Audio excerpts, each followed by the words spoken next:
नमस्कार मित्रांनो, शेती वार्ता या बातमीपत्रामध्ये आपलं सर्वांचं स्वागत आहे. तर आत्ताची सर्वात मोठी अपडेट समोर आली आहे. शेतकऱ्यांसाठी आनंदाची बातमी.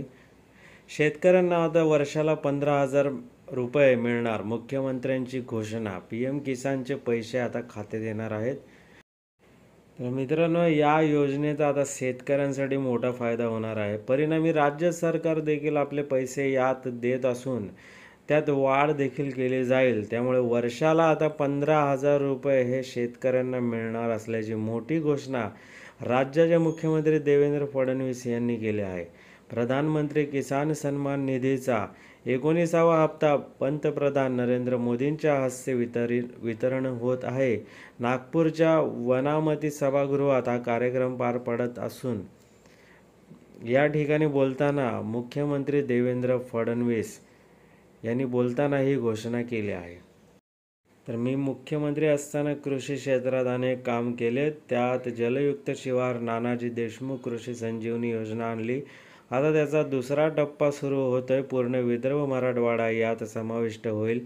यासाठी 6,000 कोटी रुपये खर्च होणार आहेत. तर दुसरीकडे कृषी प्रक्रिया उद्योग, कॅश क्रॉप्ससाठी मदत केली जाणार आहे. किंबहुना चांगलं काम करण्याचा हप्ता थांबवू नका अशी सूचना अधिकाऱ्यांना दिल्याचेही देवेंद्र फडणवीस म्हणाले आहेत. तर 7 जिल्ह्यातील 10 लाख एकर जमीन ओलिताखाली येणार आहे असे फडणवीस म्हणाले. शेतकरी उत्पादन खर्च कमी करून शेतकऱ्यांना बाजाराशी जोडण्याचा प्रयत्न आम्ही करणार आहोत. गावातील सोसायटीचे डिजिटल केले जात आहे. त्यांना आणखी मजबूत केलं जात आहे. शेतकऱ्यांचे वीज बिल माफ केलं असून पुढील 5 वर्ष वीज बिल येणार नाही. शिवाय कृषी सोलर पंप योजना जेव्हा सुरू झाली तेव्हापासून मागल्या वर्षीपर्यंत 2 लाख कनेक्शन तर गेल्या 1 वर्षात 2 लाख कनेक्शन दिले गेलेत.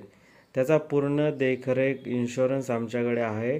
वैनगंगा नळगंगा हा नदीजोड प्रकल्प सुरू होत असून यात 7 जिल्ह्यातील 10 लाख जमिनी ओलिताखाली येणार आहेत. तर मित्रांनो, अशाच शेतीविषयक ताज्या घडामोडी बातम्या जाणून घेण्यासाठी आमच्या चॅनलला आत्ताच सबस्क्राईब करा.